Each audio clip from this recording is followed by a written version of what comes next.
Challenging star Darshan ನಾಡಿನ ಸಮಸ್ತ ಜನತೆಗೆ ಹೊಸ ವರ್ಷದ ಶುಭಾಶಯವನ್ನ ಕೋರಿದ್ದಾರೆ. ಟ್ವಿಟರ್ ಮೂಲಕ ಹೊಸ ಹುರುಪಿನಲ್ಲಿ ಶುಭಾಶಯ ಕೋರಿದ್ದು, ಇದರ ಜೊತೆಗೆ ಯಜಮಾನನ ಹೊಸ ಸ್ಟೈಲ್ ಕೂಡ ತೋರಿಸಿದ್ದಾರೆ. ಅಭಿಮಾನಿಗಳು ಈ ವರ್ಷ ಯಜಮಾನ ಬರ್ತಿದ್ದಾನೆ, ಅದು ಹೊಸ ಸ್ಟೈಲ್ ನಲ್ಲಿ ಅಂತ ಮಾಡಿರೋ ಟ್ವೀಟ್ ಅನ್ನ ರೀಟ್ವೀಟ್ ಮಾಡಿದ್ದು, ತಾವು ಈ ವರ್ಷ ಹೊಸತೇನನ್ನೂ ಸಾಧಿಸಲಿದ್ದಾರೆ ಅನ್ನೋದರ ಸುಳಿವು ಕೊಟ್ಟಿದ್ದಾರೆ. 2019 ದರ್ಶನ್ ಪಾಲಿಗೆ 2018ಕ್ಕಿಂತ ಹೆಚ್ಚು ಸ್ಪೆಷಲ್. ಯಾಕಂದ್ರೆ 2018ರಲ್ಲಿ ಅಭಿಮಾನಿಗಳಿಗೆ ತೆರೆ ಮೇಲೆ ದರ್ಶನವಾಗಿರ್ಲಿಲ್ಲ. ಆಕ್ಸಿಡೆಂಟ್ ನಲ್ಲಿ ಕೈಗೆ ಪೆಟ್ಟಾಗಿ ಕೆಲ ದಿನಗಳ ಕಾಲ ರೆಸ್ಟ್ ಕೂಡ ಮಾಡಬೇಕಾಯ್ತು. ಈ ವರ್ಷ ಅವರ ಬಹುನಿರೀಕ್ಷಿತ 3 ಚಿತ್ರಗಳು ತೆರೆ ಕಾಣಲಿವೆ. ಒಡೆಯ, ಯಜಮಾನ ಹಾಗೂ ಕುರುಕ್ಷೇತ್ರ.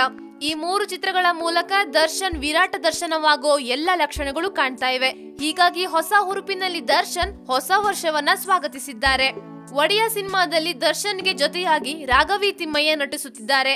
ಯಜಮಾನ ಸಿನಿಮಾದಲ್ಲಿ ನಟಿ ರಶ್ಮಿಕಾ ಮಂದಣ್ಣ ದರ್ಶನ್ಗೆ ಜೊತೆಯಾಗಿ ನಟಿಸುತ್ತಿದ್ದಾರೆ. ಇನ್ನು ಯಜಮಾನ ಸಿನಿಮಾಕ್ಕೆ ಶ್ರೀಮತಿ ಶೈಲಜಾ ನಾಗ್ ಬಂಡವಾಳ ಹೂಡಿದ್ದಾರೆ. ಈ 3 ಸಿನಿಮಾದ ಕೆಲಸಗಳು ಚಾಲ್ತಿಯಲ್ಲಿವೆ. ಹೀಗಾಗಿ ಈ ವರ್ಷ 3 ಸಲ ದರ್ಶನ್ ಅವರನ್ನ ತೆರೆ ಮೇಲೆ ನೋಡಬಹುದು. 3 ವಿಭಿನ್ನವಾದ ಲುಕ್ಗಳಲ್ಲಿ ದರ್ಶನ್ ಅಭಿಮಾನಿಗಳನ್ನ ರಂಜಿಸಲಿದ್ದಾರೆ.